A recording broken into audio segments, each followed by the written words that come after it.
Welcome back to జోష్ kitchen and devotional.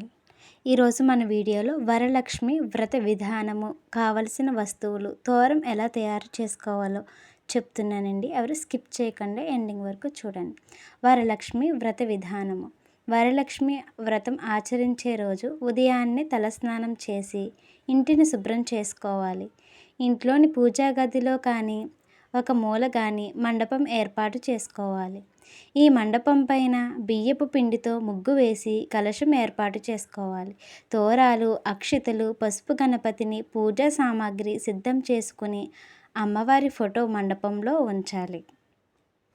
Next కావలసిన వస్తువులు: పసుపు, కుంకుమ, ఎర్రటి జాకెట్టు బట్ట, గంధము, పూలు, పండ్లు, ఆకులు, వక్కలు, తోరానికి అవసరమైన దారము, టెంకాయ, దీపము, కుందులు, 5 ఒత్తులతో హారతి ఇవ్వడానికి అవసరమైన పంచహారతి, దీపారాధనకు నెయ్యి, కర్పూరం, అగరవత్తులు, బియ్యము, శనగలు.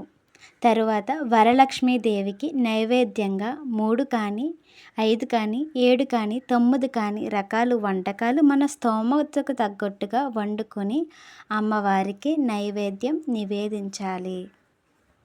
తరువాత తోరం ఇలా తయారు చేసుకోవాలి. తెల్లటి దారాన్ని 5 లేక 9 పోగులు తీసుకొని దానికి పసుపు రాసుకోవాలి. ఆ దారమునకు 5 లేక 9 పువ్వులతో 5 లేక 9 ముడులతో తోరాలను తయారు చేసుకొని పీట వద్ద ఉంచుకోవాలి. పసుపు, కుంకుమ, అక్షింతలు వేసి తోరాలను పూజించుకోవాలి.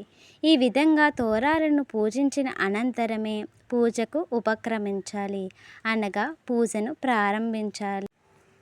ముందుగా వినాయకుని పూజించి అనంతరం వరలక్ష్మి అష్టోత్తరాలతో లక్ష్మీదేవిని పూజించి తర్వాత అక్షింతలు చేతిలో పట్టుకొని వరలక్ష్మి వ్రత కథ మొత్తం చదవాలి లేక వినాలి. విన్న తర్వాత అక్షింతలు వరలక్ష్మీదేవి వద్ద వేసుకొని ఆ అక్షింతలు మన శిరస్సున ధరించాలి.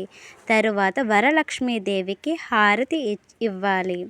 హారతితో వరలక్ష్మీదేవి వ్రతాన్ని ముగించాలి.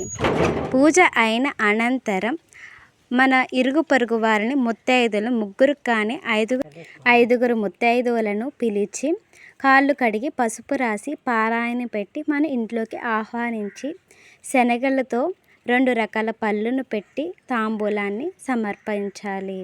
ఇలా తాంబూలం ఇవ్వడం వల్ల చాలా మంచిదండి. ఇలా చేసుకుంటే వరలక్ష్మి వ్రతం అనేది అయిపోయినట్టేనండి. మన ఛానల్ని కొత్తగా చూస్తున్న వారైతే please like, subscribe my channel.